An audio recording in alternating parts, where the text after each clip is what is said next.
Hello Pisces यानी mean राशि में सुरेश को ट्रिपल इन दी टैरो से।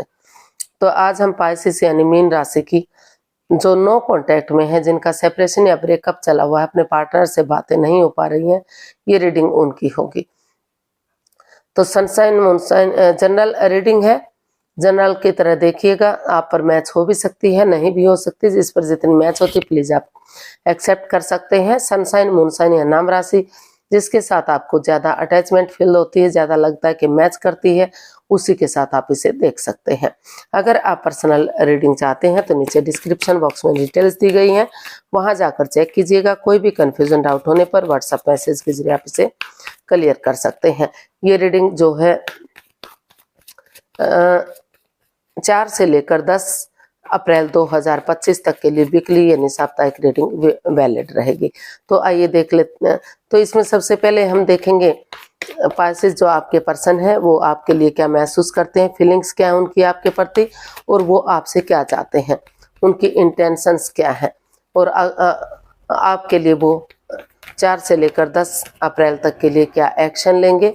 लास्ट में हम गाइडेंस देखेंगे। तो पाइसेस जो नो कॉन्टैक्ट, सेपरेशन या ब्रेकअप में चले हुए हैं, दूरियां बनी हुई हैं, उनके पार्टनर उनके लिए क्या महसूस कर रहे हैं। तो उनके पार्टनर उनके लिए क्या महसूस करते हैं, उनकी फीलिंग्स क्या है इस रिश्ते को लेकर, चलिए देखते हैं। Justice, page of wands, 3 of wands and bottom of the deck the magician. तो पाइसेस जो आपके पर्सन है वो चाहते हैं कि उनके साथ वो फील कर रहे हैं कि उनके साथ कोई भी माइंड गेम, कोई भी मैनिपुलेशन नहीं होना चाहिए, और वो इस रिश्ते में महसूस कर रहे हैं कि उन्हें नए सिरे से एक बिगिनिंग, एक शुरुआत कर देनी चाहिए। एक दूसरे से माफी मांग लेनी चाहिए, एक दूसरे को माफ कर देना चाहिए और लाइफ में आगे बढ़ जाना चाहिए। अगर सामने वाला नहीं भी माफ करता तो वो सामने से माफ करते हुए आगे बढ़ने के बारे में सोच रहे हैं, जिसके लिए वो मैनिफेस्ट कर रहे हैं, मैनिफेस्टेशन कर रहे हैं, वो दिली तमन्ना उनकी पूरी हो सके और उन्हें न्याय मिल सके। तो उनको लग रहा है कि उन्हें एक बिगनिंग और शुरुआत करनी चाहिए, शुरू से शुरू करना चाहिए रिश्ते को। चाहे भले ही वो इस रिश्ते में कितने ही दिनों से क्यों ना हो, एक दूसरे को कितने ही दिनों से क्यों ना जानते हो, लेकिन शुरुआती दौर से यानी कि शुरू से शुरू करेंगे इस रिश्ते को, एक नई ताजगी, नए जोश, नई होश, एक नई सोच के साथ अगर इसमें फिर से शुरुआत करेंगे, एक दूसरे के साथ चैटिंग करेंगे, बातें करेंगे, डेट्स पर जाएंगे, खाना खाएंगे, एक दूसरे के साथ टाइम स्पेंड करेंगे, तो फिर से इसकी जो है रिश्ते की जो रेस्पॉन्सिबिलिटीज हैं वो अच्छी लगेंगी, वो बढ़ेंगी और इस रिश्ते में न्याय मिलेगा। तो हर तरह से वो न्याय चाहते हैं। उनको फील हो रहा है कि अगर वो आगे बढ़ेंगे, एक बिगिनिंग और शुरुआत करेंगे, तो उन्हें इस रिश्ते में जस्टिस मिलेगा। वो एक दूसरे से माफी मांगने के बारे में सोच रहे हैं, वो महसूस कर रहे हैं, वो चाहते हैं कि एक दूसरे से माफी मांग लेनी चाहिए, एक दूसरे को माफ कर देना चाहिए। अगर कोई कोर्ट कचहरी में इश्यू चल रहा है, कोई मैटर चल भी रहा है, तो माफ कर देना चाहिए, माफी मांग लेनी चाहिए और उस मैटर को आगे नहीं बढ़ाना चाहिए, उसको खत्म कर देना चाहिए, ताकि ये रिश्ता स्ट्रांग और मजबूत बन सके और फिर से इस रिश्ते में किसी के साथ कोई अन्याय, कोई धोखाधड़ी ना हो। और किसी ने अगर धोखा भी दिया है तो उन्हें ये प्रॉमिस करना चाहिए कि आगे उनकी तरफ से कोई धोखा नहीं होगा। तो देख लेते हैं पाइसेस, आपके पर्सन आपसे क्या चाहते हैं। पाइसेस के पर्सन पाइसेस से क्या चाहते हैं, चलिए देखते हैं पाइसेस के पर्सन पाइसेस से क्या चाहते हैं, उनकी क्या इंटेंशंस हैं इस रिश्ते को लेकर, उन्हें क्या चाहिए इस रिश्ते में, देखते हैं। 7 of wands, 9 of cups and 6 of cups. तो पाइसेस जो आपके पर्सन है वो इस रिश्ते में चाहते हैं कि उनके पार्टनर को उनके पाइसेस को इसमें स्टैंड लेना चाहिए, इसमें स्टैंड लेना चाहिए अपने लिए या अपने प्यार के लिए, चाहे उन्हें अपनों के ही अगेंस्ट क्यों ना जाना पड़े, लेकिन वो स्टैंड लेंगे, इसमें खड़े होंगे, आगे बढ़ेंगे, तो उनकी जो दिली तमन्ना है, जो विश है, वो फुलफिल हो सकती है, फिर से रिश्तों में सुधार हो सकता है। और वो चाहते हैं कि वो उस पुरानी हिस्ट्री को दोहराएं, उस मेमोरीज को, उन क्षणों को, उन पलों को, उन यादों को, उन बातों को, उनको ताज़ा करें जो उन्होंने एक दूसरे के साथ अच्छे दिन खुशी खुशी बिताए हैं और टाइम स्पेंड किया है। तो वो उन मेमोरीज को, उनको याद करना चाहते हैं, तरोताज़ा चाहते हैं कि आप उसमें आगे बढ़ें और उन चीज़ों को दोहराएं, ताकि जो भी आपकी विश है, जो भी दिली तमन्ना है वो पूरी हो सके और इस रिश्ते में फिर से खुशियां आ सके, फिर से प्यार और मोहब्बत बढ़ सके और जो नो कॉन्टैक्ट सेपरेशन या ब्रेकअप की स्थिति आ चुकी है वो ख़त्म हो जाए और ये रिश्ता रीयूनियन, रिकॉन्सिलेशन हो जाए, फिर से रिश्तों में सुधार हो जाए। तो ऐसा जो है वो चाहते हैं। घर बनना, घर बसना, स्टेबिलिटी, खुशहाली, नेम और फेम, वो सारी चीज़ें आपसे चाहते हैं। उम्मीद लगाए हुए हैं कि अगर आप ऐसा करेंगे तो फिर से ये रिश्ता स्टेबल होगा और फिर से खुशियां इस रिश्ते में वापस से आएंगी। देखते हैं 4 से लेकर 10 अप्रैल तक के लिए वो क्या एक्शन लेंगे, पाइसिस के पर्सन क्या एक्शन लेंगे। Strength, king of cups and S of cups.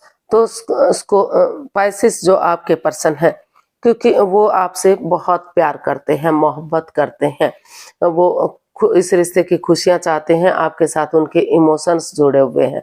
भले ही वो जाहिर ना कर पा रहे हो, एक्सप्रेस ना कर पा रहे हो, लेकिन वो प्यार मोहब्बत तो आपसे बहुत करते हैं।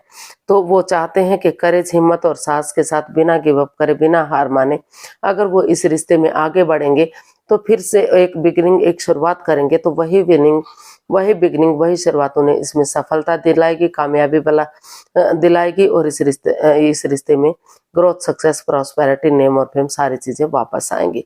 तो वो इस रिश्ते में यही एक्शन लेने वाले हैं कि वो करेज, हिम्मत और साहस के साथ आगे बढ़ना चाहते हैं, गिव अप नहीं करना चाहते, हार नहीं मानना चाहते। उनको लगता है कि अगर वो आगे बढ़ेंगे तो सफलता जरूर मिलेगी, हिम्मत करने वालों की कभी हार नहीं होती और उन परेशानियों को, उन दुख तकलीफों को खत्म करना चाहते हैं जो आपके बीच में बनी हुई है। तो देख लेते हैं यूनिवर्स की तरफ से क्या मैसेज या गाइडेंस रहेगा पाइसिस पर्सन के लिए। यूनिवर्स जी गाइड कीजिएगा प्लीज, पाइसिस पर्सन के लिए क्या मैसेज या गाइडेंस हो सकती है।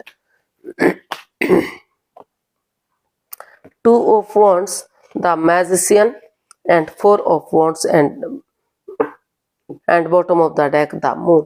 तो यूनिवर्स जी आपको मैसेज देना चाहते हैं, गाइडेंस देना चाहते हैं कि आप जो चिंता में हैं, आप परेशानी में हैं, दुविधा में हैं कि जितना आप आगे बढ़ने की कोशिश कर रहे हैं उतना ही कुछ ना कुछ ऐसा हो जाता है जो नहीं होना चाहिए। आप अपनी ही मिस्ट्री में, अपने ही जमेलों में फंसे रहते हैं, रिश्ते पर ध्यान नहीं देते। तो आपको धीरे धीरे करके अपनी बिलिंग पावर को बढ़ाना चाहिए। इसमें जो है हीलिंग करनी चाहिए, मेडिटेशन करना चाहिए और एक दूसरे से माफ़ी मांग लेनी चाहिए, एक दूसरे को माफ़ कर देना चाहिए। एक दूसरे से माफ़ी मांगेंगे, एक दूसरे को माफ़ करेंगे, एक दूसरे के साथ कोई भी माइंड गेम, मैनिपुलेशन नहीं करेंगे तो धीरे धीरे करके जो है इस रिश्ते में स्टेबिलिटी आ सकती है। और ये भी कह सकते हैं कि यूनिवर्स ये चाहते हैं कि पहले आप खुद को स्टेबल कीजिए, किसी के साथ माइंड गेम मत खेलिए, किसी की भावनाओं के साथ मत खेलिए, हीलिंग कीजिए, मेडिटेशन कीजिए, ताकि जो भी राज, जो भी मिस्ट्री, जो भी रहस्य है, जो भी कंफ्यूजन है, उस कंफ्यूजन से आप बाहर निकल सकें, अपने आप को स्ट्रांग और मजबूत बना सकें, ये रिश्ता आगे बढ़ाने में आपको ईजी हो सके। तो ये रिश्ता तभी आगे बढ़ेगा जब आप खुद को स्टेबल करेंगे, अपने आप को प्रिपेयर करेंगे, रेडी करेंगे और माफ़ी मांगेंगे, एक दूसरे को माफ़ कर देंगे और ये डिसाइड करेंगे कि वो कमिटमेंट वगैरह देने के लिए रेडी हैं, कॉम्प्रोमाइज़ करने के लिए रेडी हैं, फिर से उनकी तरफ से कोई गलती नहीं होगी। तो जो अभी शादी होने से पहले ही जो लव रिलेशन में थे, उनके रिश्तों में दूरियां आ गई थी, तो फिर से उनके रिश्तों में रीयूनियन, रिकॉन्सिलेशन हो सकता है, फिर से रिश्तों में सुधार हो सकता है। और जो ऑलरेडी शादीशुदा थे, नो कॉन्टैक्ट, सेपरेशन या ब्रेकअप जैसी स्थिति आ गई थी, रिश्ता टूटने की कगार पर था, तो अगर दोनों एक दूसरे से माफ़ी मांग लेते हैं, माफ़ कर देते हैं, तो फिर से इस रिश्ते में स्टेबिलिटी आ सकती है, खुशहाली आ सकती है, रिश्तों में प्यार बढ़ सकता है, रीयूनियन, रिकॉन्सिलेशन किया जा सकता है और अभी जब तक चीजें सही नहीं हो जाती, आप सही समय आने का, सही वक्त आने का, इसे फ्रूटफुल होने का वेट और इंतजार कीजिए। सही समय आने पर रिश्ता ग्रोथ, सक्सेस, प्रॉस्पेरिटी, नेम और फेम के साथ आगे बढ़ सकता है। इस रिश्ते की खुशियां फिर से वापस आ सकती हैं। तो आज के लिए इतना ही, फिर नई वीडियो के साथ मिलते हैं। अगर वीडियो सही लगती है, अच्छी लगती है तो प्लीज लाइक, शेयर और सब्सक्राइब करें। कमेंट्स करना ना भूलें, इससे मोटिवेशन मिलता है, आपको नोटिफिकेशन मिलता है। तो जल्दी मिलते हैं नई वीडियो के साथ। तब तक के लिए हैप्पी रहें, खुश रहें। नमस्ते, थैंक यू सो मच।